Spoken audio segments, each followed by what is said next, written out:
Hi, church family. I know Christmas has a lot of really cool things about it, but just one of the little fun things that I like to do at Christmas, I built this train set and I get to play with it. I get it out for my grandkids and we get to play with it. It's on our dining room table for really most of the month of December. And I was just thinking about that and thinking about them. And I was reminded that whenever I get to babysit the grandkids, Jan and me, when Rachel and David drop them off, they usually get right down in their face and they say, "Now who's in charge?" And of course, in Aria or Chloe will say, "Mama" or "Papa" is in charge. And for them, that's not like a scary thing. That's not a bad thing. In fact, it's a good thing because, Papa's the one who builds them a train set and plays with them and plays hide and seek with them and loves them and buys them special gifts and tries to take care of them. And Papa's the one who's bigger than they are, so that if something bad were to happen, Papa would try to protect them and take care of them and try to keep that from happening. It's not a bad thing when somebody who loves you is in charge. And that's kind of one of the things that we celebrate at Christmas. Jesus was born, and he was born to be a king. That means he was born to be the one who's in charge, and that's a good thing. It's a good thing because he's the one who loves us, and he provides us what we need, and many times even what we want, and he takes care of us and protects us from bad things that would hurt us. And he loves us better, and he loves us more than any grandma or grandpa could love their grandkids, or any mom or dad for that matter. It's really a good thing, not just a good thing. It's the best thing that Jesus is king and that he was born to be a king. He came at Christmas time to be a king. One of the things we're doing this year as a church family, there's a resource for parents and kids. I think it's called the Christmas Promise, and there's an Advent calendar that goes with that and some daily devotions that start on December 1st. And then even if you don't have kids or if you don't have that resource, there's a bookmark that we have that we're making available so you can start reading along with those who are using that resource. And so if you're using that, you would be in Luke chapter 1 and you'd be reading verses 26 to 38 in the coming days.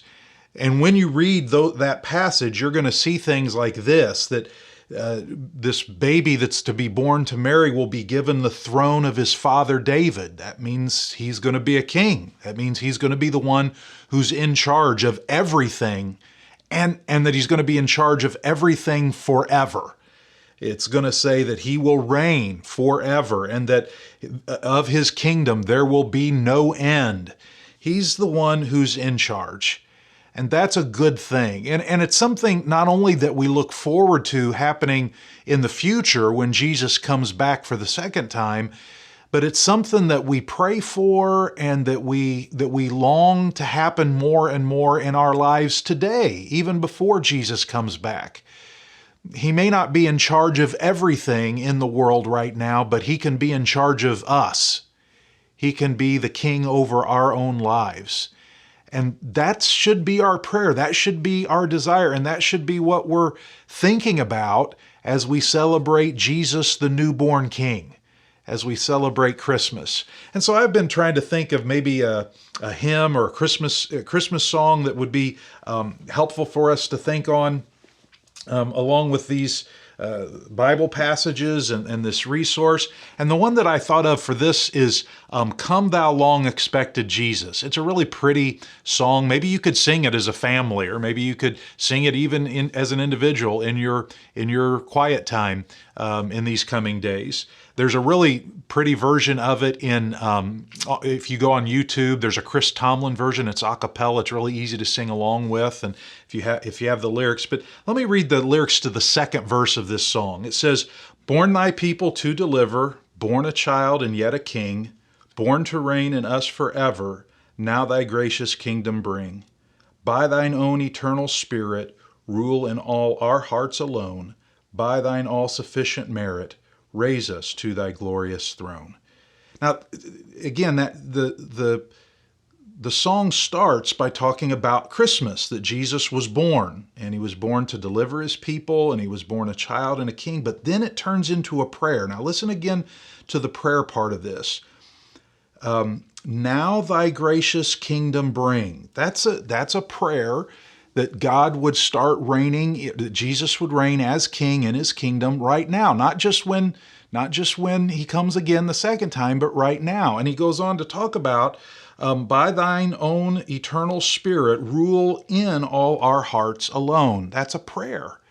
And that's what Christmas points us to, that we're desiring that this good king who loves us would be in charge of us today, not just in charge of the world later, but in charge of us today. And that prayer in that song is rule in all our hearts alone.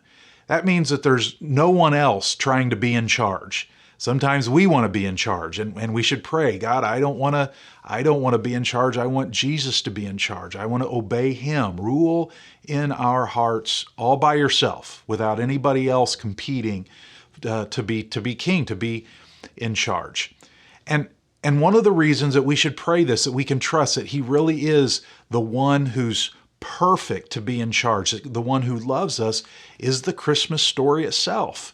The Christmas story is a story that God would come to us. If you've ever been somewhere where you didn't want to leave, sometimes when my grandkids, when Ari and Chloe are over playing at our house, they kind of get upset when it's time to go home. They don't want to leave.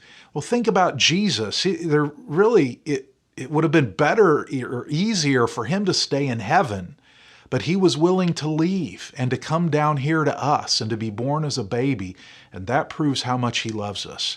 That proves that he is the one that we really want to be in charge of us and of the whole world. So we pray for him to be in charge of us, of my heart today, and we look forward to the day when he'll come back and he'll be in charge of everything and everyone forever. And so I hope that these kinds of thoughts will be helpful to you. Maybe you could sing this song and on your own, but I hope these thoughts will be helpful to you as you prepare your heart, as you read the Christmas story, and as you get ready for Christmas later this month.